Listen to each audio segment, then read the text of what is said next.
Episode 96 of Outlander Cast is brought to you by BarkBox. For a free extra month of BarkBox, visit barkbox.com/open when you subscribe to a 6 or 12-month plan. I'm the one who knows you better than anyone. You know who doesn't know me? Jamie. You owe it to him to go back, and I want you to go. And tell him everything. What if he's forgotten me? Oh. Or what if he doesn't love me anymore? You told me what you felt for Jamie was the most powerful thing you ever felt in your life. Has that changed? No. Then you have to trust it's the same for him. You gave Jamie up for me. Now I have to give him back to you.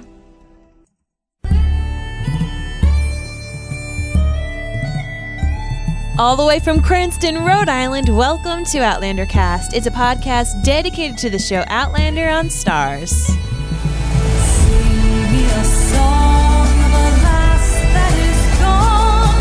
Say, could that lass be I? Mary of soul, she sailed on a day over the sea to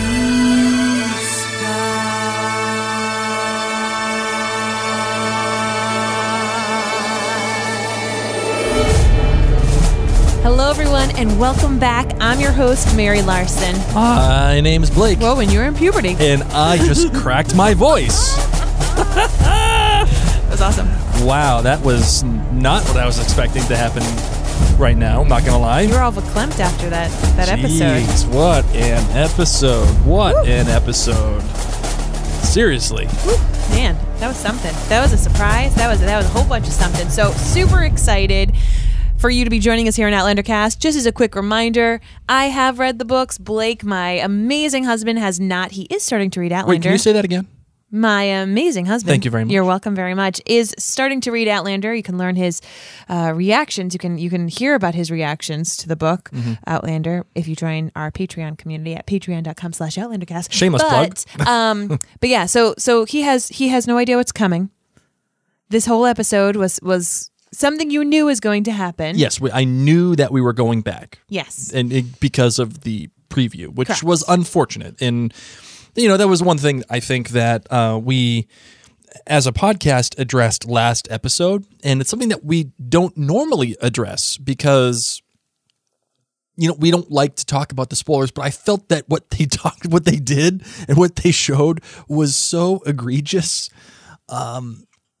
that it needed to be talked about. So I do apologize for those who are out there that listened to the episode and was like, what are you talking about the preview for? Like, that's spoiler. Like, okay, you know what? I was just so mad and I was so upset, but I was excited that I just felt that it needed to be. So from here on out, as a reminder, you're not watching the trailers. You're not watching the previews for next week. Mm-hmm. No, I did not. I almost think we need to go as far as to not let you watch the previously on Outlander from here on out. But maybe you need that. No, because that provides context. Okay. Context is okay.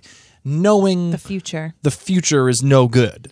Especially for my outlandish theories of the week. Yeah. So we're in the here and now, and I want to know your kilt rating on a scale of 1 to 5 for this episode 305, Freedom and Whiskey. What would you give it? I've gone back and forth on this kilt rating a lot. Ooh. And I've struggled. And ultimately, I think I came down to a compromise for myself. And that was 4.5. 4.5 kilts. Mm-hmm. I actually quite enjoyed this episode. Yes, you did. I really did. I enjoyed it on a lot of different levels. Mm-hmm. I thought that the Batman theme song was terrific. I thought it was great. We'll get into that later on. And I loved the stuff between the honest moments between Bree and Roger, Bree and Claire, the honest moment that we have between, spoiler alert, Claire and Jamie. Even Joe and Claire. I love how you give a spoiler alert warning to that. Watch out. These are all real honest moments that we'll get into that I really appreciated. But the thing that takes it down for me, a couple of things. Some of the dialogue in this episode was just atrocious. Ooh, Atrocious. that's a word. That is a word. I know. I know. Atrocious, like because of the choice of the words that they chose. Well, because How it of was how delivered? it was written, in my opinion, like Okay. the one that really stands out. Oh, I know which one. I know you know, but the one that really stands out is, what is history? What is history? We can't trust it. You know. However, I sat there being like, yeah, what is history, girl? Preach. That's something I think I've said many times. I thought that was so on the nose, and they kept on bashing you over the head with stuff like what? With like Claire's first voiceover after the moon, and Joe says, how can you come back to your life after this and have it be normal? And then it's like voiceover, and it's like, no, let that sit. Oh my God, then her looking up at the moon. But you liked this episode a lot. But I so loved it's a 4.5. So I what loved is it. your... But let me also say one other thing too, and the reason why I'm like the dialogue thing, it was annoying, but I could get past that. Okay. The one thing that really bothered me most was something that I've been saying about Claire and the story for quite some time. Anytime Claire has this major change, whether it was going to Scotland and going through the Stones, or getting married to Jamie, consummating that marriage, going back through the Stones again. She drinks. And then Frank dying, and then now all of a sudden this with her going back to Scotland. All of these choices, they aren't hers to make. They've all been made Oh my for God, her. I was literally just saying because she drinks before each choice. Yeah, I know, right? I know. all All whiskey. all these choices are made for her, and it's like they absolve Claire of any wrongdoing before she makes these choices. And what I mean is, like, I've said this before, when Claire gets married to Jamie, well, she has to, because Blackjack Randall needs her.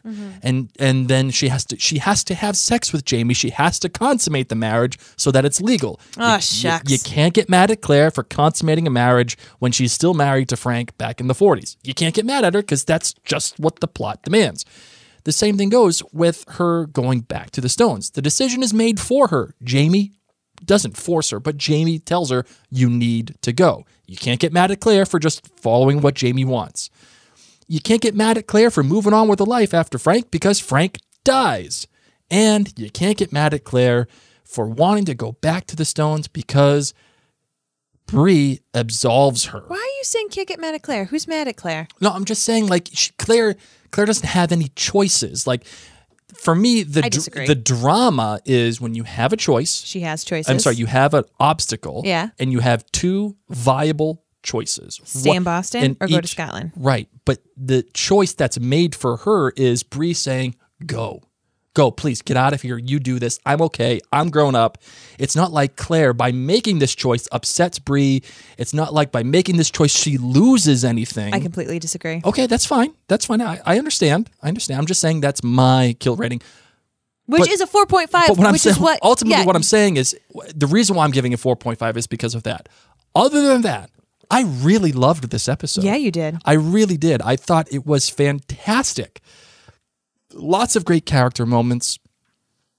Lots of natural moments, honest moments. I felt that the music choices were good. I loved the Batman thing. I know a lot of people didn't. I freaking thought it was so creative and fun and a nod, and it works on multiple different levels we'll get into later on. Loved it. How about you, my darling? I'm done blathering. Oh, good. That was a blabber. I love you. But yes, you went on. Sorry. My kilt rating is a 4.9. 4.9. Really? I could have done without so much guts and blood for so long. And that's how it opened, and I had just I know. eaten. So for that reason alone, and I mean, I really loved this episode. I really, really loved it. rewatching it, I still couldn't watch that part. I'm just squeamish. I'm just a little squeamish. No, I loved this episode. I mean, heck, let's just call it a 5. Let's just call it a 5. Okay, guys? That blood just grossed me out. But this was a 5. This was a 5 for me. I had a lot of fun. All I needed was a little bit of Christmas, and I was like, done. Sign me up. This episode could suck, and I'm happy because I love Christmas. But it was an amazing episode, in my opinion. I loved it. So big old 5, blood and guts. I guess I'll take them both. So our listeners weighed in, and on Facebook, Lori Ruff White said something I really, really liked. Jamie has had his brows furrowed for 20 years in all of season 3 episodes. And the minute he looks up at Claire, he looks young, and his brows aren't furrowed. It's like his face transforms at that moment. Well done, 5 kilts. Debbie S. Morin says, I was holding my breath as Claire appeared at the opening looking down as she said, no, it's me, Claire. My tablet froze. I woke up everyone in the house with my screams of all the places for my screen to freeze. Thank goodness I got it back. Too many emotions tonight for me to handle. 5 kilts. Teresa Colleen McGuire gave it 3.5 kilts. The Sandy confrontation was a nice surprise that she didn't expect. As a viewer, she's still having trouble connecting with Bree and Roger and still feels like there's filler. They are fillers in the episode. She's hoping once the story moves forward that she'll become more invested in those characters. But the ending was more than Teresa expected. Jamie and Claire lay eyes on each other, their faces when Jamie hits the floor. The reaction that she had to the final scene was first heart-pounding, then breathless. The reunion is finally upon us. Woohoo! All right, my love, what do you got for your GBG, the good, bad, great? My good is that it's Christmas. I know. Some of you are like, really, Mary? Yes, guys. I am a Christmas elf. Christmas is like literally one of my most favorite times of the year. And I did not expect Claire Randall, look, she was Randall in this time. So Claire Randall, I did not expect her to have so much Christmas swag. All the tchotchkes, and the tinsel. I was like, Claire would not do way too much tinsel. Way too much tinsel. There's a lot of cleaning up, and she's a busy surgeon. But okay, tinsel was really in. But all the tchotchkes, all the garland, all the bows, even in her kitchen, she had like those funny little Christmas things that they'd open up, and they were like 3D, you know what I'm talking, or 2D, whatever 3D. You know what I'm talking about. Loved it. Loved that it was Christmas. I loved Roger coming in at Christmas. It felt like, what's that movie that I love? The one that is about love. Love Actually. Love Actually. What's that wall in Berlin? That one in that Berlin wall. What's the name of that wall? That's like another reason I love Love Actually is because it's all around Christmas time. So yes, Christmas is my good. My bad. I had a major problem with this one. 1 if by land, 2 if by sea. Okay. They're at Harvard. Okay. Yeah. So it's like, all right, we're in Boston. Okay. We're in Cambridge. And where does Bree live? Where's Bree from? Oh, Boston. You don't think she knew about Paul Revere? Okay, a lot of you who don't live in the Boston, Rhode Island area may not know the true story of Paul Revere. But I'll tell you what, when you go on your 4th grade, 5th grade, 6th grade, 8th grade, 12th grade, whatever field trip to Boston, it is quite literally one of the first things that gets pointed out to you when you're on the Freedom Trail. Well, what we were saying is that she didn't know about the 2 other jabronis that were with him. Yeah, and she had this look like, oh my God. I didn't know that. That's what I'm saying, exactly. Like the whole story about Paul Revere not being the one to actually like save the day, but he had a great publicist. Mm-hmm. And Bree was like, no way. And I was like, no Boston girl would say no way. They all know that. Right? They all know this. They're taught it like every year of their life. So that was my bad just because it was completely unbelievable as a fellow New Englander. Mm-hmm. I was like, Bree would know that when she was born. Mm-hmm. And my great was the faint. The turn/faint just collapsed, like melt like butter. I don't know how he did that without getting bruises. Loved it. Blake, what was your GBG? My good, and I've already said a couple of these, but I'm just going to reiterate them. The good was the Batman theme. I thought it was so clever. It was something that you could bring into the show that shows creativity. It shows a lot of fun with the material, and you don't get a chance to put these kind of pop culture references in this show. It's based in the 1700s for the most part. So the ability to put these references in there, and also that self-awareness of Claire creating her own suit, and the self-awareness of the writing where Roger's like, you could be like the Caped Crusader yourself. And, mm-hmm. And then it's just all self-aware. And it was even aware of itself in terms of how kind of ludicrous it is a little bit that Claire is making her own costume and sewing it and overnight and putting pockets and utility belts and like all, it's just. Did you just mention the deep thing that you were saying last night? I'm going. Oh, that's I'm going to be going to later. get Okay, into that. good. I just want to make sure I didn't miss that. I think in a lot of ways, the deep thing that I'm going to get at is the Batman theme, even though it is silly, it works on multiple levels here. And there is this one meta level, like professional tease. You ready for this? Yep. Who is Claire? That is the conversation of today, ladies and gentlemen. Right? Who is Claire? Is it a mask? I'm Batman. I'm Batman. That's what this conversation's about. Who is the person behind the mask? I really loved, and I also had a tie here for the good because I really wanted to get this in as much as I really couldn't stand Roger and Bree last episode. Mm-hmm.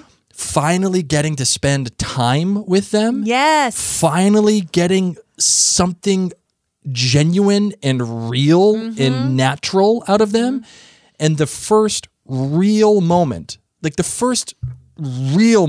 I have with them is when she has the lobster rolls and the Boston cream pie. By the way, Roger, Boston cream pie. Oh my God. Yes, so good. So good. Oh God, that it's accent. so funny because I had seen a couple people say ooh, why would they have lobster rolls? Literally, that's what people ask for. If they come from a different area of the country, They want up here, they want to eat rolls lobster. and Boston cream pie and all. Love that. And then him giving her the Christmas Carol. I just Mic drop. and then they kiss at the end, and I was like, you look back on it, you're like, oh my God, why did you share that first kiss in Scott? That was a perfect moment for a first kiss. Whatever. What I'm saying is, that was great. Having that genuine moment. Yes. The bad. What is history? What is history? We can't trust it. This is something I would so say. Oh, I God, would. I've had these conversations with you. That was so bad. Because it's based upon who writes it. And let that Paul Revere lesson sit. Let it breathe. Why didn't you like that conversation? As I've said, because it's too literal. It's too on the nose. It's in your face. And yes, I understand you. You're not sure who to believe. You're not sure. How did you like the Roger part of that conversation, though, about how he was able to have the history, have this history of his father and how that was important? Yeah, and okay, I so like that. That's liked good. That. Okay, that's good. And she says, and he says, what does it matter? Mm-hmm. But let that Paul Revere history lesson sit. Let it breathe. And by breathe, I mean, let the viewer engage with that. We all know that Jamie is her father. He gets all the credit. Like Paul Revere did. But Paul Revere wasn't the one that finally got to Boston. Yeah. It was another guy. Yeah. Frank is the other guy. Frank is the guy that's forgotten in history. Frank is the guy that's publicist. overlooked. He had a bad publicist. Candy Sandy. We know that already. Mm-hmm. Let that sit, and let her figure that out over time. And the great, subverting all of our expectations, at least so when I say all, I mean me, subverting my expectations with the faint. Yeah. You have this one beautiful moment that you're building up to, and it's going to be great. It's going to be Jamie and Claire. They're finally back to each other. It's not Jordy. It's me, Claire. You don't see his face, but you know what he's looking like. You know what he's thinking. He turns around. He was expecting to see Ashton Kutcher. And he's getting punked. Yeah. And all of a sudden, boom, faints. And it was funny. It took the tension in that moment. Because we're all holding our breath. We're all holding our breath. I will tell you, I like Outlander a lot. I don't often find myself holding my breath. I don't often be like, oh my God, this is the greatest thing ever. But as Claire is walking up that staircase and the hand is going up the rail, you are so and she still. opens the door, the bell rings. I was holding my breath. I was like, my heart was pumping. 6'4" Blake Larson. I know. He was literally sitting on the couch like this. This is great podcast radio, by and the then way. all of a sudden, Jamie faints. And you started laughing. I know. I just laughed because Your amazing laugh. It took all that tension. It took everything that the show was building towards, and just let it loose. And you could engage with that. It's a funny moment. It's a genuine moment.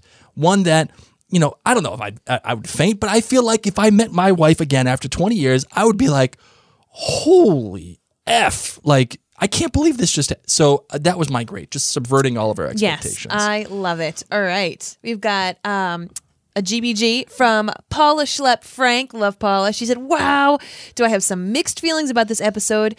Of all the episodes so far, I felt like this one has been the most plot contrived one so far, which is ironic considering it's been the only one following a single storyline and character. It felt like they were just throwing everything in that they could to set up for the upcoming storyline with very little rhyme or reason. Now, that being said, damn, it feels good to be back in Scotland again. Paula's good, but she's glad that we got to see the friendship between Claire and Joe. That was an important part of Claire's life and really helps us feel like maybe there'll be still some sort of parental figure out there for Brie. Her bad, really? Sandy Candy had to come just one more time to point out what a B word. I'm not going to say that on Facebook. B-I-T-C-H. Yeah, Claire was to make the case for St. Frank. Grr, I'm over it. And her great, we've been talking about how Sam's been killing it with the facial acting. But tonight, Paula thinks the episode, or last night, when, the night that it came out, she thought the acting went to Kat. The expressions on her face when she opens the door covered it all. The thrill of hearing his voice, the worry that he won't love her anymore, the joy at seeing him. It was all there and lit gorgeously. Her heart was pounding out of her chest. Paula found herself holding her breath, just waiting for his reaction along with her. Huzzah for being back in the 18th century where we belong. Paula, thank you for calling out how it was lit. That is the director of photography at work. That is pure cinematography. And you get a chance to listen to all of that in our latest episode with Outlander cinematographer or director of photography, Steve McNutt. And you will learn all about why that episode, or how lighting can affect a episode and how it can affect a scene. Just saying. Very proud of that episode. Very proud of that interview. So excited. So humble. Hey, so humble. And I want to have a special shout out here to a clan member, Sabrina Ellis. She says 3 words. I was right. I called the end on a post the other day, and you'd think I won the Super Bowl up in here. LOL. Woo. And you know what? Sabrina even provided a screen capture of that comment, and she is 100% right. She called that it would end on Jamie fainting. Now, I know the outlandish theories of the week are my thing, but I am very happy to pass the mantle on to Sabrina. And Sabrina, this one is for you. Bam!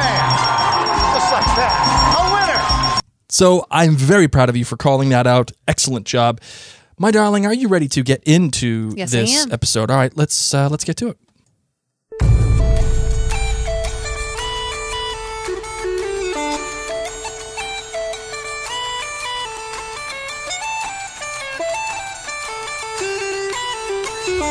Well, this episode title was called Freedom and Whiskey. Yes, we all know that was referring back to the poem that the lady was reciting at the end of Lost Things, and learn more about that in an upcoming Outlander Cast blog post. That's right. And we also, that is a reference to what Claire quoted to Jamie, and how Roger found Jamie through the time because he quoted it in one of the books that he had printed. Mm-hmm.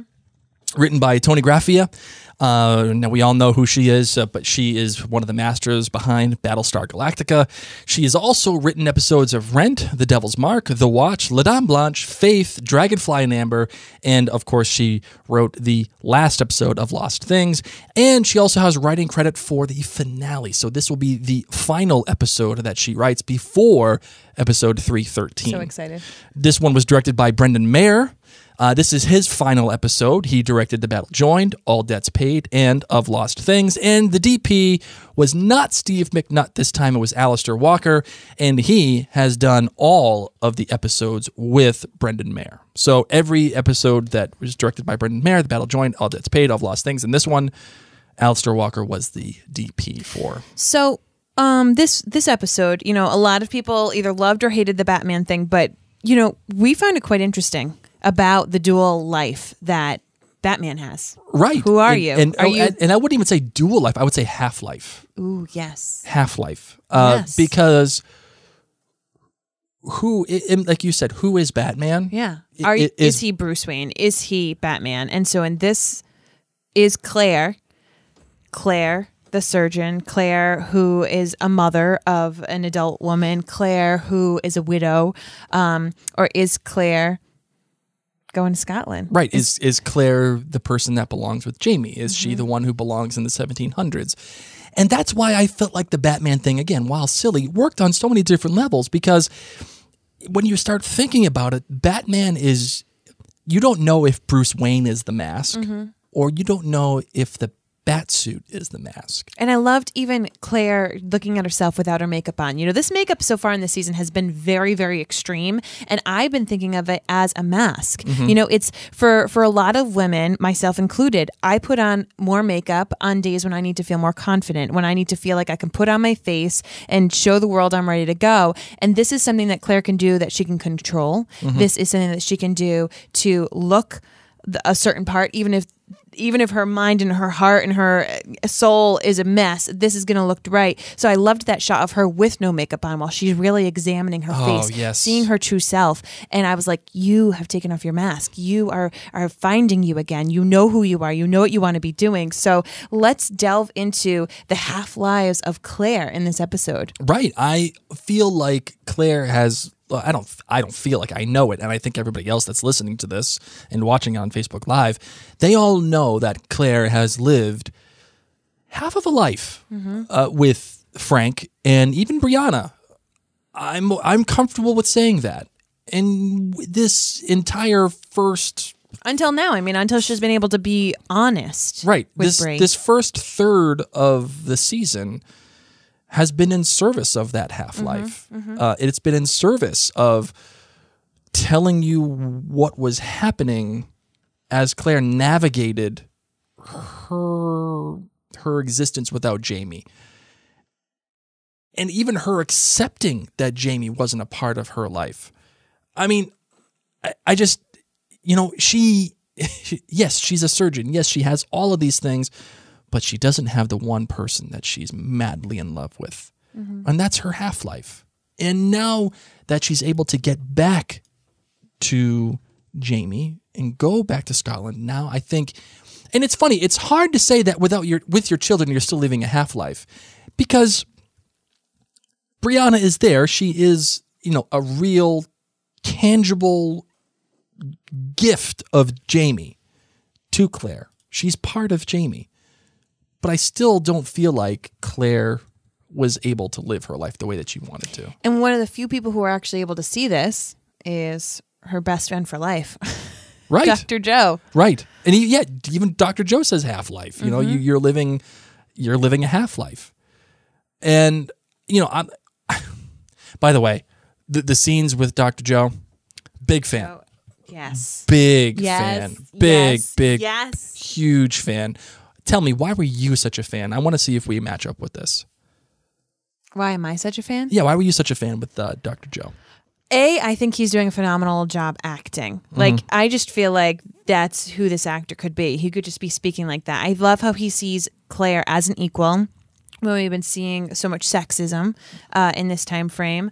I love how he just equal not only as a peer, but equal in the respect, the eyes that he gives her in the beginning of the episode of like, wow, you knew what you were saying, you knew what you were doing. I am in awe of you. Like he respects Claire. He sees Claire better than most people in this show and in this series do, and that is why I love him so much. A lot of people saying, I want to see more of Dr. Joe. I want to see their relationship, blossom more. And for me, I mean, yes, I want to see it too, but the interactions that we got from the two of them, I mean, the perfect interaction that in their relationship and everything that is involved with it, all the time that is spent with them, it's implicit in this one comment. And I know you know what comment I'm talking about. Yeah, I do. But you're a skinny white broad with with a lot of hair and a nice ass. You don't say that to someone who you are not really close with. Correct. I would even have a hard time saying that to my beautiful wife. I mean, I would, because she's gorgeous and it is what it is. And it's funny. I do have a lot of hair. It's funny. But just think of that. Like, you don't say that to some worker, some colleague that's there, that happens to be in your office. You say that to a best friend. You know you can get away with that. And I loved that conversation. Real, genuine moments between the two when she says, and it's so funny because she's like, she's so matter of fact. You know, she's such a doctor. Am I attractive? Sexually? It's just like, wait, what? Yeah, I loved his Ashton. face. Yeah. Ashton. I'm being punked again. I know. Good, genuine moments between the two. And when she does say, thank you, Merry Christmas, he's like, of course. Like, no problem. Yeah. All right, I'll see you later. Like, no big deal. Yeah, and everything that is implicit in that whole interaction, she's never going to see him again. He doesn't know, but she does. And I'm so thankful we didn't get some stupid voiceover, because that moment is just so beautiful. It breathed. It was able to do what it needed to do. Oh, God, I was so happy. So as he, her best friend for life, points out that, it's only her half-life, how do we feel about her choosing to leave Bree? Now, you were saying that this is not her choice because Bree lets her go. No, I disagree because I sorry. think, thank you, I think that Bree allows her that choice, that if Bree had put her foot down and said, listen, I've already lost 2 parents. She has. She's lost both fathers. She never got to meet one. She lost her dad. No one is going to walk me down the aisle that is family. We don't even have extended family around here. Like, for her to say, I don't have another parent to do this. What about, meeting your grandchildren? Wouldn't that be important? Like, Bree wasn't the one saying all this stuff. Bree wasn't putting all these negative thoughts into Claire's head. How do you know he still wants you? How do you know you're even going to find him? All this kind of stuff she wasn't. Instead, she set Claire free to go and be that full self. And I love the transition that happened. I'm on board with Bree in this episode. I just thought that it was a beautiful transition of an adult daughter speaking to her mother, the honesty conversation that they had, and for her to be able to do this and to tell her, listen, yeah, it's going to stink. It's going to stink. But you told me that the most powerful thing you've ever felt, the most true to you, to your core of being, was Jamie. Yes, all of those things are true. I guess Claire is making a choice. All right, let me back that train up a little bit here. She's making a choice. She is choosing to leave. I guess what my point ultimately is, Bree is far too eager to let her go. She's far too happy to say, "Go, Mom, go, get out of here, please." It's like, it's like a teenager trying to get her mother out of the room. Yeah, sure. Yeah, it's gonna suck. I know, but it's gonna be fine. You go. I'm an adult now.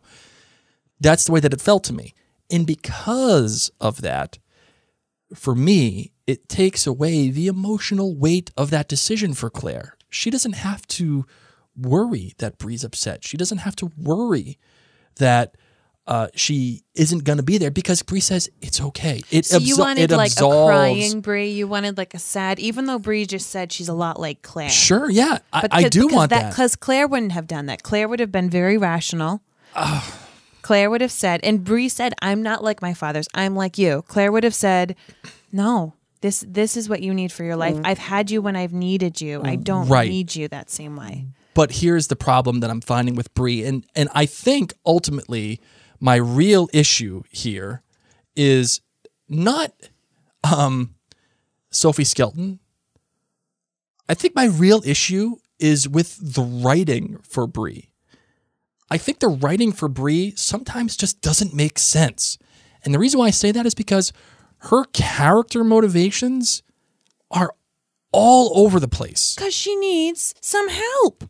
She needs a little loving. Well, let me get into that. She does need help, which is why she needs her mother, which is why she shouldn't be so eager to just say, go. And it's not me saying this. Fact, not opinion. She said it. She said it last episode to Roger. And this is why I'm saying her character motivation is all over the All place. over the place. Because She is a 19-year-old girl. that's true. Who would think I know. that a 19-year-old girl doesn't You know know, what God she wants forbid. and is one way and I one know. way the other day? And I'm happy with the fact that Bree is saying, Mom, go. Because ultimately, Claire kind of does need permission from Bree. Yeah. Kind of. Yeah. But I do want Bree to struggle with this more because she says, in I've Lost Things. That's what the whole Christmas tree touching and looking at the family photos was. We do have her say in I've Lost Things, the last episode, I'm happy for my mother, Yep. but I'm sad because I know I'm going to lose her. Yes. And to me, that struggle, Claire should see that struggle. Claire should not just have Claire say, oh, but we have all these things going on. You're gonna be alone in your wedding and your first baby, and I'm not gonna be there. And do you understand? And it just felt like Bree wasn't. It just wasn't part of her character. It just that's what the plot demanded. So that's what Bree had to say. Mom, go. I disagree. I think that is Bree's personality to look at this situation and say, no, what good would there be? I mean, here's the other thing. They weren't bosom buddies. She and her mom, this is like the closest they ever were. Okay? And which is why she should be having a much harder time letting her go. Right? I mean, and again, I think it's harder for Claire. Like, I'm looking at Bree as this 19-year-old, oh, look at this, my Scottish boyfriend, quote, boyfriend, just decides to show up, and my mom might have to leave. I might have to have the house all to myself with all this mistletoe. Oh, man. I'm like, I'm joking. Yeah. But I felt like the harder, the more emotions came from Claire. I could have had more from Claire. I could have had more from Claire being like, am I really ready to do this? Like, we got it twice. I don't know how much more they could have put into this episode. Right. Like, I can't fathom, you've lost your mom. I just kept thinking about you this episode. Sure. I really did. I was watching this episode thinking about how, you didn't get to dance with your mom at our wedding because she passed away when you were a teenager, and how you have your dad and how hard it would be if your dad was like, hey, I think I want to go, and never come back. Yeah, I don't think I would be okay. I know. So my real problem here is, I think you're making my point for me here. But that's why I'm saying I was thinking of you. Yeah. Because I think that you are expecting Bree to react like you because you have a lot of what Bree has. I think. But what if your dad said, your dad loves your mom, who passed away so much. What if your dad said, I found a way to go see your mom, Blake? Mm-hmm. You're grown. I don't know what to do. You know how much your dad misses your mom. And how he thinks about her all the time. Of course, I would. Of course, I would say, you need to be happy. Please go. But I would still struggle with that. But would you let him see that struggle? I would. Of course, I would. But wouldn't that be forcing your dad to stay? If you were super emotional in front of your dad and we're like, go, Dad, it's totally okay. He'd be like, man, no, it's not okay. But that's why what you're saying and what you're acting is totally different. But and this is the problem I think that we have with television shows. Just because in reality that's how I would react doesn't necessarily mean that's how a person has to react in the book. And that's why I say, in the show. That's why I say Claire has an obstacle here. Yes. It's, do I go back to Jamie? And she has stay with my daughter? She has two valid choices. One is go be with Jamie and be happy and lose out on Bree. Mm-hmm. The other is stay with Bree and live out the rest of my life here with her to make sure that she's taken care of. Both are valid choices. Yeah. Both are neither is right and neither is wrong. They are valid. Yeah. And what I'm saying is that choice of leaving to go be with Jamie, to me, there isn't a lot of guilt. It's like she's not struggling enough with that choice. Who isn't? If Bree or Claire? Claire and Bree. I don't think Bree is struggling with it. And the one thing that she did say, which I really wanted them to lean into, and I don't think they did enough. The one thing I really wanted them to lean into was when Bree said, go tell Jamie about me, or go tell Jamie everything. Mm-hmm. You left him for me. Now I'm giving you back. That is Oh my God. I loved that. I wanted more of that. And I wanted Bree to have her own motivation for having her mother go. That was it. But I still don't think she or Claire struggled enough in this. And that's why I'm saying I wish that choice was harder for both of them. Let this story breathe, honey. It's just episode 5. That's true. It's just episode 5. So but it's a major You just moment. said like what she said was perfect, that it hit you. So let that breathe. Right. And ultimately, that moment when she says, please tell Jamie about everything. Implicit in that is, please tell him about me. A real, honest moment. And again, this episode was full of those honest moments. Even Roger, when he gets out of the cab for the first time, he says, oh my God, what am I doing here? Like, Loved it. Either this is the dumbest thing that I've ever done, Yep. or it's the smartest thing that I've ever done. Yep. That is totally something that I would do, number one. And two, say. I'd be like, what am I doing? This is like ridiculous. Loved Roger in this episode. And Roger has been a character that's been kind of on the ride a little bit between Bree and Claire. He's been there for the ride. Mm-hmm. But him taking an active role. Showing up, finding that print, not mailing it to her, not calling, saying, nope, I'm going to go deliver this in person and have an American Christmas because it's his first Christmas without his father. Right. You know, he's now deciding which life he's going to have. Yeah, he right now is living a half life himself. Right? I mean, am I in Scotland or am I going to take this chance on this girl and follow this crazy, outlandish story? Because it's totally coming true. Yeah. I loved Roger. I did have a problem with Claire leaving and then suddenly, you know, the cry, and then Bree like puts on her mask, her Santa hat, even though it wasn't a mask. She just puts on her Santa hat and is like all of a sudden like, all right, mom's gone. See, I liked that. I thought it was great. I thought that was her moving on with her life. Like that was her creating her own happened life too quickly now. for me, and I know it has to because it's TV. Yeah. But I was like, I'm still sad. Hold on, I just need a moment. Okay, we're jolly. All right, this is great because I loved the lobster roll, the Boston cream pie, and the reading of the Christmas Carol. I loved it. It just happened so quickly that I was like, whoa. Okay, whiplash. Yeah. Got a little whiplash there. How about Roger when he walks up to the door and he hears the screaming Fighting. and he's like, oh, maybe I shouldn't be doing this. And then he presses the doorbell again. I would have been like, you know what? I'm going to go get a coffee. I'm going to let this one breathe. I'm going to go get coffee and I'm going to come back with coffee. And maybe that'll make everything better because this is Boston. People love their Dunkin'. Oh, we don't mess around with Dunkin'. No, they don't. So, okay. So Roger. You know there was a Dunkin' right around the corner. Of course there was. Right. Of course there was. I loved Roger. I am so happy that not only he continues to have a great relationship even just with Claire. It's not always with Bree. You know, he's able to talk to Claire and share this this information that he's continued to dig into. Claire gave up. Claire gave up chasing Jamie. And Roger didn't. And how cool is that of Roger? Dog with his bone. And that is a struggle that Claire had that I really liked, which was, you shouldn't have done this. I could have lived my life being totally fine. Yep. I was okay.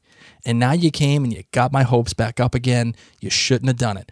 That is her saying, I love how she turns it down. She says, no, I don't want this. It's like her own little mini hero's journey, you know, like it's the hero who has this thing that they can affect change and they turn it down only to have something else come by and say, yes, you need to do this. And they do, like Luke Skywalker in Star Wars. No, I don't want to go. I have to stay here. I have to help my uncle. His uncle and his aunt, spoiler alert, they die. They burn in a fire from stormtroopers. Then Ben Kenobi takes him and he goes. You're going so off. Yes. Same thing with Claire. She says, no, I can't have this. And then Bree says, no, you need to do this. And then she goes off to Scotland and she's on her journey. It's a perfect story for her. It's great. I loved how they did it. And Roger being the catalyst to it all is important. It's important. And it's important not only for for Claire, but it's important for his relationship with Bree. I finally felt something between the two, between Bree and Roger. Did you feel the same thing? Oh, yes. At what point did you say, all right, I get it now? Get what? I get it, what they're doing with Bree and Roger. I see, like last episode I was saying, they have zero chemistry. None. Nada. Zilch. But this episode, in my opinion, they did. And I can tell you when, but when do you think? When was I fully on board? When are you on the Roger train? Since day one. Well, okay, fine. Let me rephrase it. At what point during this episode were you like, I see what they're doing. I see the relationship burgeoning. I see how they've succeeded here in giving me a relationship that I can, because I know you had the same difficulties that I did last episode. Yeah. So what changed your mind this episode? When he was able to be real with her during that history conversation, when Roger was being real with her and kind of putting her a little bit in her place, like, hey, you know what? The father that raised me wasn't my father either. Mm-hmm. You know, like, stop your whining. Mm-hmm. Like, this was important. This was important. And how wonderful is that I was able to get this story. Mm-hmm. And that to me was when you care about someone, but you're able to kind of, you get to tell them the truth a little bit about themselves. Mm-hmm. And you get to kind of hold them and say, no, that is not how I see the situation at all. So that did it for me. Her talking about history afterwards ruined it a little bit. What did it for me with her was the whiplash when she came out with the lobster rolls. I love how Brie like curls her legs up on the couch when she sits with him, or even when she was watching TV with him. Right. Those moments of showing how comfortable she is, just curling up on the couch with him. That was it for me with Brie. Right. But with Roger to Brie, it was him, being real and honest with her. How about you? I would agree. I think I saw it most. I mean, you saw glimpses of it throughout the episode. You saw glimpses of it when, the dark shadows, and she's like, wow, you watch a lot of TV, huh? And he brings out the whiskey, and they toast to freedom and whiskey, and he's talking about the Caped Crusader, which leads into the Batman thing. All great. But what really sold it for me is that final scene between the two. And he gives her A Christmas Carol. And that is a real character thing. Like, even throughout a lot of this episode, Bree is there to be the foil for Claire. Not a foil, but she's there to be there with Claire and be like, Dad must have hated me because, every time he looked at me, he thinks of Jamie. And, did you ever resent me? And Claire, I saw actually this as a blossoming of Bree. Let me say that it wasn't. I didn't feel like it was a genuine thing. I just felt like it was something that the writers were doing to get you Claire's perspective. But the first real genuine thing Bree does for herself is smelling the pipe. Like in Frank's theme, and like his chair. That's a pants off moment for me when she's smelling the pipe and she's going through all the pictures and she sees him with her as a baby, doing skin to skin and like that whole thing. Pants off moment. And then they also, and that was the first one, and that was a real character thing. Like you don't get to see Bree mourn her dad. And I don't need to see like this whole, Twilight thing where she's sitting in a room and it's going around showing all the. I don't need that. What I need to see is that pipe moment. That was beautiful. Yes. And then getting back to my original point, which is she has this real moment with Roger when she gives him the sandwich and the Boston cream pie, and he gives her A Christmas Carol, and they sit down together. He's got his arm around her. And it finally coalesces for me. It's like they finally done something for each other. They're not just giving plot. They're not there for, to get to blather information for you, the viewer. She's doing something for herself, and he is doing something for himself that's natural to him. And they're there to take care of each other now. They're there to take both of their half-lives and combine it to make it one single life. that was when I was like, okay, I get it. I love it. I just love it. Speaking of Frank, and I love that little memorial that they have and how you get a chance to think back about it. And you got to see a picture of Tobias and you were like, I was hi. Like, all about it. Huge fan. Sandy Candy, give me your thoughts. Oh man, that blue eyeshadow. She needs a minute with Mary. I loved it. Mm-hmm. I loved it for a couple of reasons. Listen, we all bump into those kind of people, those people who just really get under your skin. You bump into them in real life. But what it did for me, it wasn't like, oh, remember Frank had a mistress. It wasn't that for me. It was actually what needed to push Claire into stop living your half life. That when Sandy Candy said, you wasted 20 years of life with him and I would give anything to have one day. And yes, that hurt Claire because it was like, sorry. But to me, it was like, it was the final thing to push Claire. Like, why are you here? Why are you still in Boston? Right. This woman is telling you when you love someone, if you would do anything to spend one more day with them. So what the hell are you still doing here? So I loved that because that to me was another push. That was the universe telling Claire, let's go. You've got the paper. Time's a wasting. But it also allowed Brianna to open up to her mom and say, who was that? Brie has probably always had this questioning. Now she's had it. She gets to understand, okay, everyone's flawed. Like any little ounce left that she could have had mad at her mom for, Daddy loved you and you did nothing about it. That is one more thing that Brie can forgive her mother for. Sure. And it allowed to have this honest conversation that I'm glad that Brie got to bring back up to say at the Stones we need to be honest. So I liked the Sandy Candy, not to be like, oh, remember her and how she showed up.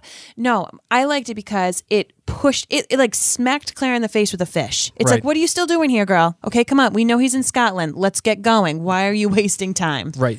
Both Sandy Candy and even Joe, they work on a thematic level for Claire. They work on a level that's, what am I doing here? Yes. And even Brie to an extent, which is her telling her to go. Everything in this universe is telling her, get the hell out of here. And Joe says it perfectly.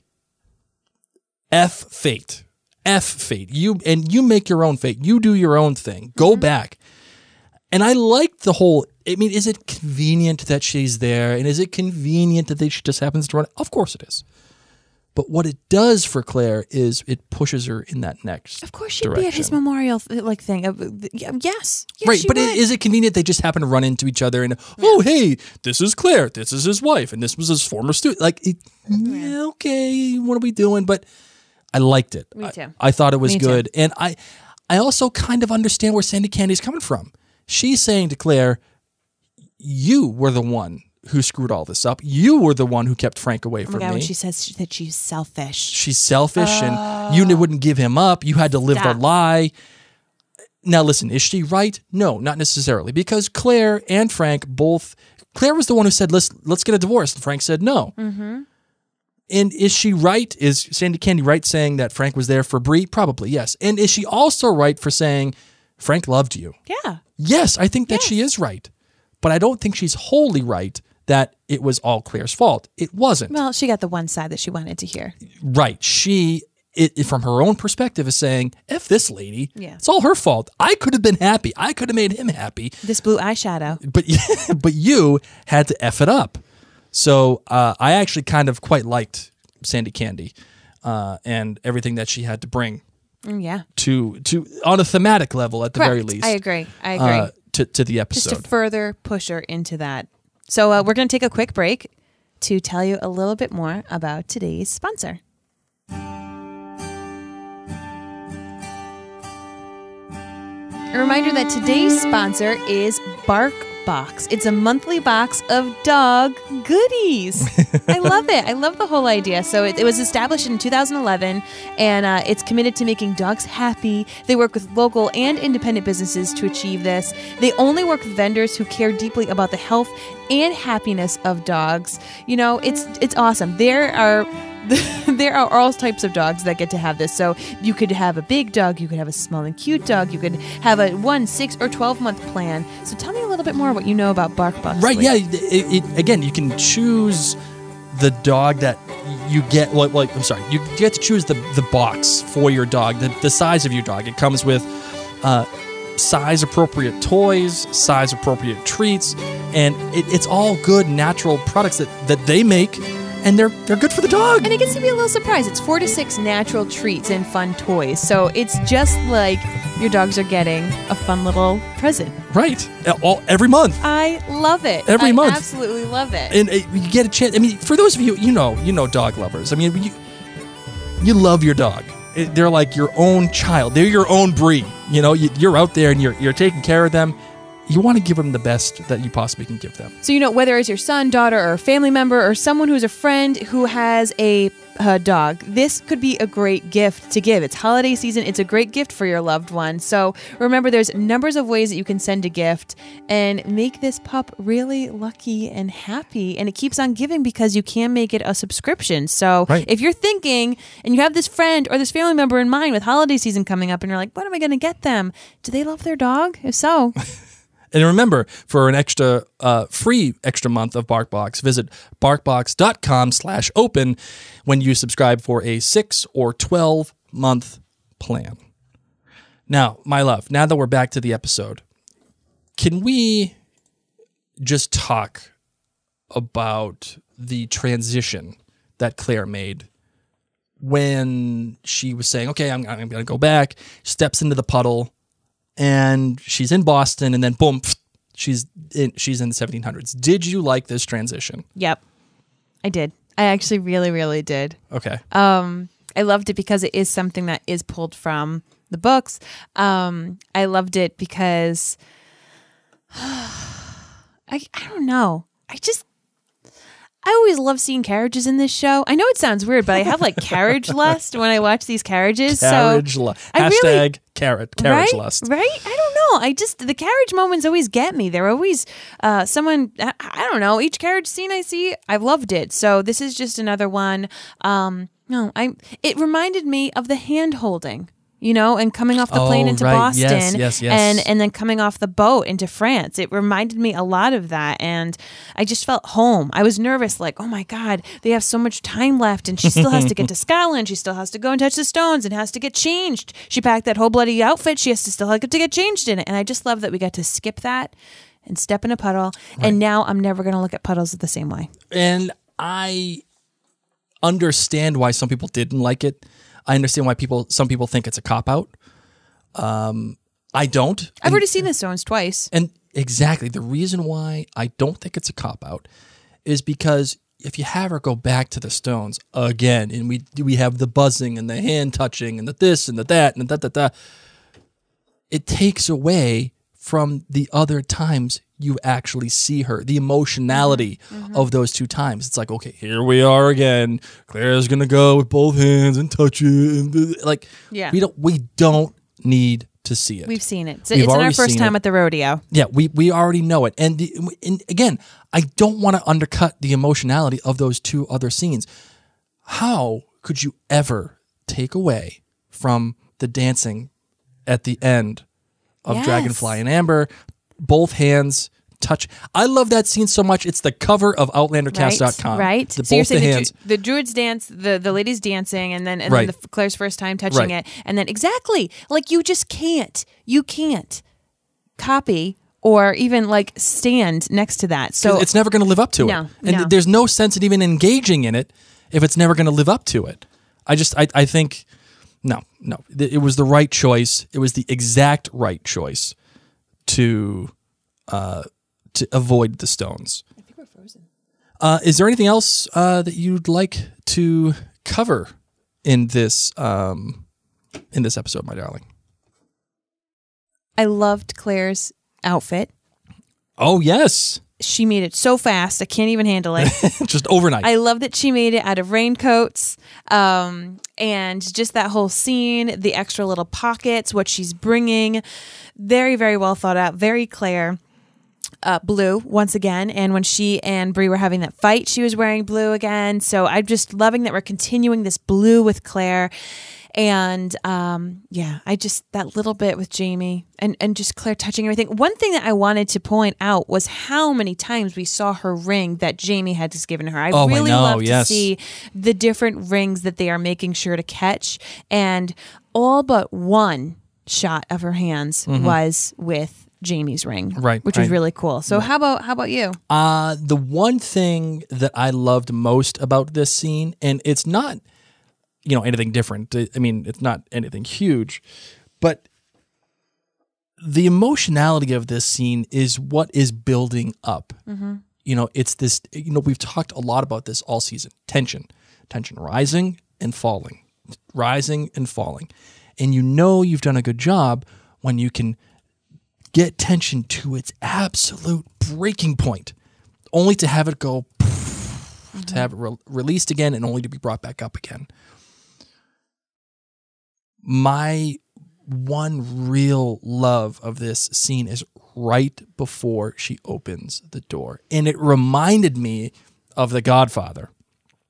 Right before Michael goes to kill the police guy and the other mob guy in the restaurant, he's in the bathroom. He's in the toilet. He has the gun in his hands. He looks at it. He's nervous, and he goes out and he opens the stall door. And as the stall door closes, you see his hands go on his face, and you're listening to this, and it's not going to make any more sense to you than whatever. But it goes on his face, and he touches his hair, and he just composes himself. And it's Claire's all of done this before. All of this is happening as the door closes, so it's closing on the camera. And Claire does the same exact thing right before she opens the door. She puts her hands on her face. And it's this moment. It's the show being patient with itself. And I cannot tell you how much I appreciate the fact that the show was patient with itself. That scene when Claire's looking at herself in the mirror, touching her face, smoothing it out, looking at her hair. You don't have to have that scene. But that's a real genuine moment. It's taking its time to show you what she is feeling. And also, it's taking its time as Claire's going up the stairs, preparing herself, even walking up to Jamie. Even Jamie saying these kind of innocuous things like, what'd you do? Go to Glasgow for the ink? What are we doing here? And even Claire saying to him, no, it's not Geordie. And then when she does say it and she says, it's Claire, you don't see Jamie. You just see his head rise and then stay there. Just stays. I'm getting goosies. Right? And then he slowly turns. The tension is rising. The love, the passion, my heart is beating. Everything is churn at this point. And then the faint. And it's such an emotional release. You can't help but laugh. It's that nervous laughter. It's that loving laughter. Jamie, the king of men, sees Claire. You expect him to have this beautiful thing to say. You expect him to have the perfect words because he's the king of men and he always has the perfect response. And he faints.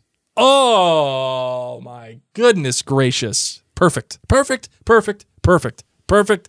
Perfect. Perfect. Perfect. Bam! Just like that. A winner! Oh, my good. Oh, God. Can't get enough. I can't get enough. Loved it. Loved it. You know who I always love to hear from? Who? Kendra. Oh, that's a good point. Let's get to it.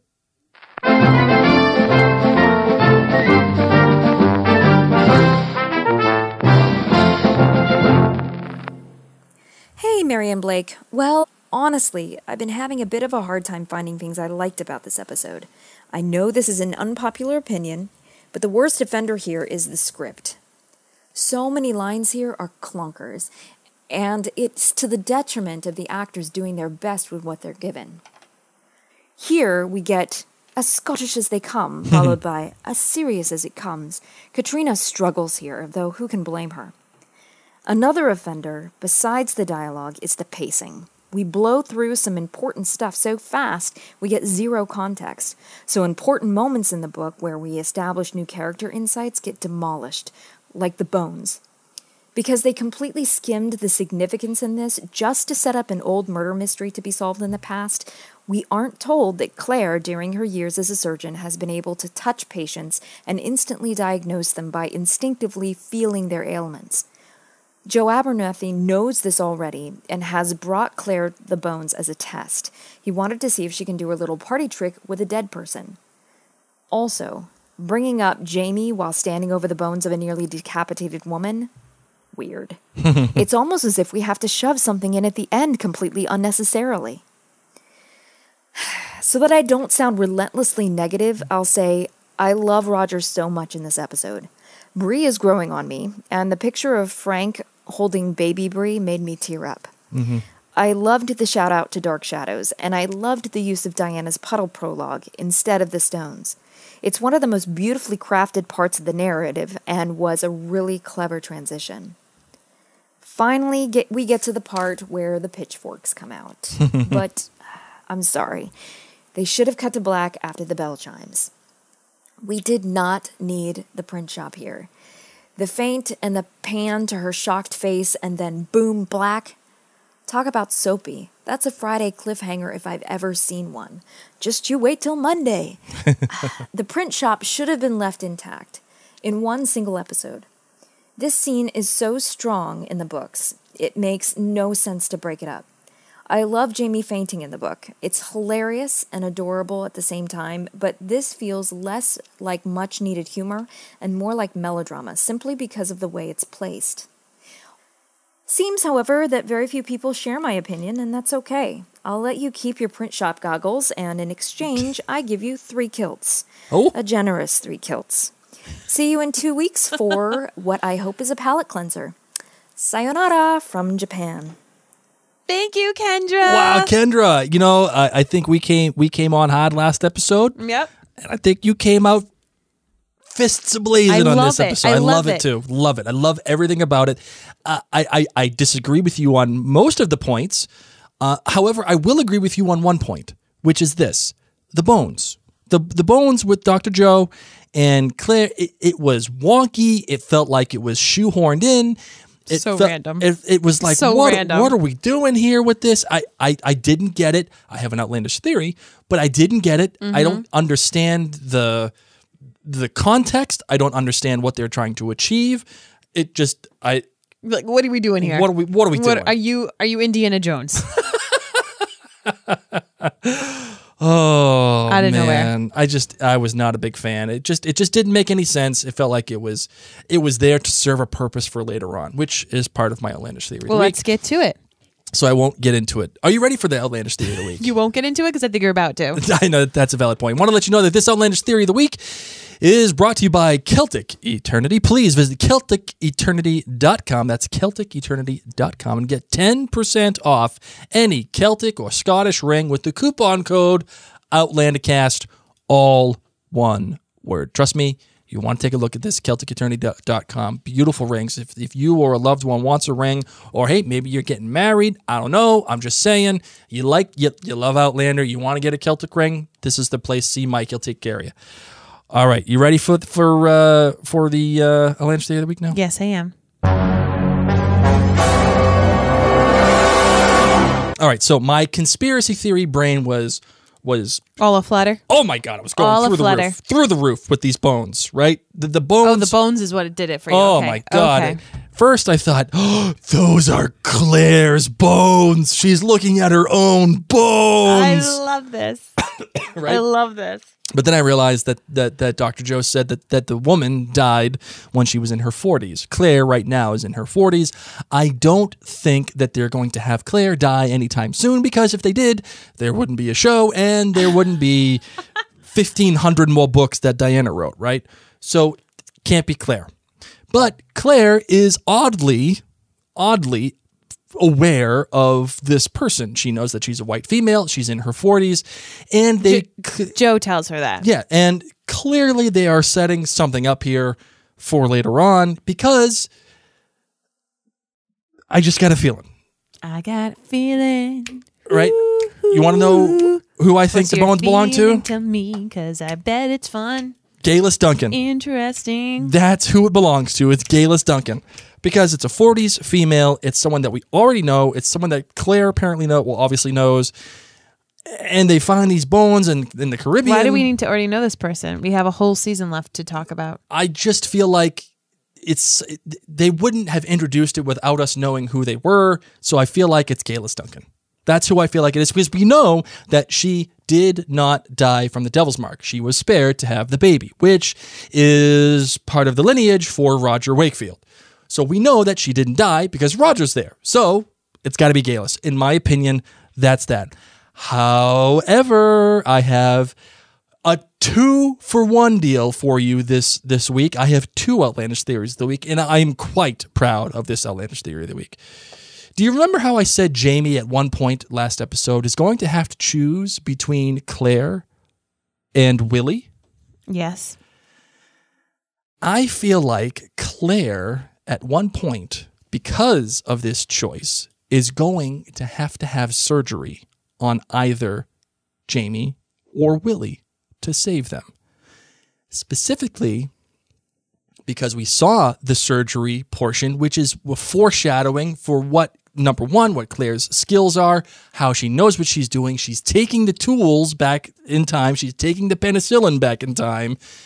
You needed to see that scene to see how much of a fantastic doctor she is, and that she knows what she's doing, so that when Jamie or Willie gets in trouble, she knows what she's doing. She will save them.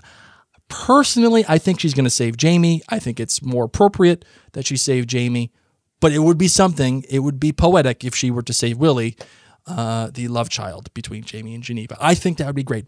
Those are my outlandish theories of the week. Charlie, what do you got for me?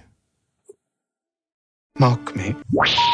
Please hang up and try again. I'm going to give you lots of interestings. I'm going to get all the interestings. All the interestings. Okay, so can I do something a little fun? Yes, you can. We're going to play a game, guys. We're going to call a game called Miss Clairol and see how long it takes for Miss Clairol to get out of that hair. Because I have dark hair and my roots show up pretty strong by week 5 or 6. So I want to see. This was going to be my final thought, you know. Oh, what? The Clairol and every. The Clairol stays permanently when you travel through the stones. That's just that extra little hint of fairy magic that, boom, your hair is perfectly black. What do you think? How many weeks is it going to be until her grays start? I want to see if the roots grow. I want to see them roots grow. Man. I want her to have awkward roots. Listen, you know what? I'll just. Because that's what's happening to me right now. I'll just go straight into my final thought. My final thought is this.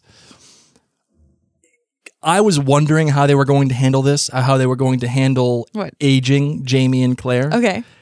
And, you know, for her being 40 some odd years old. She has great skin. She has flawless skin. Non-stop sunscreen. The same thing with Jamie. I feel like I think his hair has aged a little bit. It's become more orange, and I feel like it's more stringy. But that's just me. But I'm not going to get crazy about this. That's okay. I appreciate the way that I see it is Katrina Balfe is gorgeous. Yes. So is Sam Heughan. She probably is going to look like that when she is 40-something. Right. So let them just be gorgeous. These are the stars of your show. Damn the torpedoes. Are you saying I can't watch for Miss Clairol? Oh, no, of course you can. I expect you to. I'm just saying, damn the torpedoes and let the beautiful people be beautiful. Did she wear a French bra? That's what I want to know. A brassiere. It's from France. My darling, what do you got for your final thoughts? That is my final thought. Oh, that is the final thought. I cannot wait to see how long it takes for Miss Clairol to run out, or I want to know if it was permanent, semi-permanent, what's going on here. I want to see them roots. I love that she put in the zipper. I just love it all. And that was the other thing I was wondering is is she wearing the brassiere? Right. That's how it works. This is my deep level thinking at the end of a show like this. No, I loved this episode. There's so much that I'm looking forward to. I hope the whole next episode. Oh, the next episode, by the way, of course, they're skipping a week. They're going to have a little bit of a break. Yes. Those of you who are in the Rhode Island area, Rhode Island, Connecticut, Massachusetts. Yeah, the Southern New England area. We're going to be doing a Outlander cast meetup. on Sunday night at 6:30 p.m. You could find more websites, find more information on our Facebook site, actually, facebook.com/OutlanderCast. We have the event listed there, but that is going to be on Sunday, October 15th at 6:30 p.m. In Warwick, Rhode Island. And want to let you know that. We also want to let you know that we got something pretty fun, right? Yeah, we actually are kicking off the week of giveaways. Weekly giveaways from Outlander Cast. And this week, we are giving away a bee silver pendant inspired by Diana Gabaldon's upcoming book in the Outlander series, Go Tell the Bees That I Am Gone. And of course, we will happily ship one free of charge to anywhere in the world. And we're not shipping it. Well, we are not. It's actually being provided by Hamilton and Young. They are doing the giveaway. They are the best. They make these beautiful pieces of jewelry, and they have given us the go-ahead to give one away. And the giveaway you can enter by going to outlandercast.com and check out the interview that we had with the owners of Hamilton and Young. Mr. Young, Mr. Gordon Young. That's who we had the interview with. And you'll be able to enter there for this beautiful bee-inspired pendant. Wait, what? When is that interview going up? It's coming out on Thursday. I said that. Oh, okay. I just want to make sure. We have some people now on Facebook Live, and I don't want them to be heading to the website trying to enter a giveaway. Yeah, it's coming out. The interview is coming out on Thursday. Okay. You'll be able to enter there. Perfect. So. Good. And then every week you're going to be able to enter to win a different Outlander Cast prize. Right, from now on. From different wonderful people who've been able to supply us with giveaways. So as we have done for the past, I think, 3 episodes, we are closing with a little bit of a surprise here, and I hope that you enjoy. I know that I enjoyed it. And that's all that matters. And then obviously it's my podcast. That's clearly all that matters. I can't. You ready to close it out? Yes, I am. You ready for the surprise? Do I say my name? Well, no, we can do the closeout over the surprise. Okay.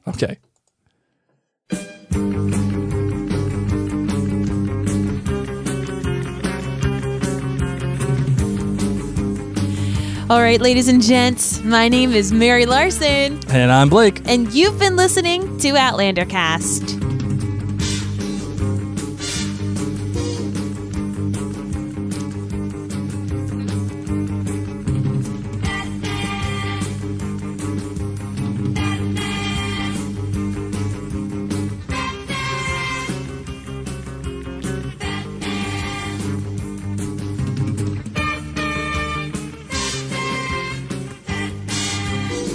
I love this song. I can tell.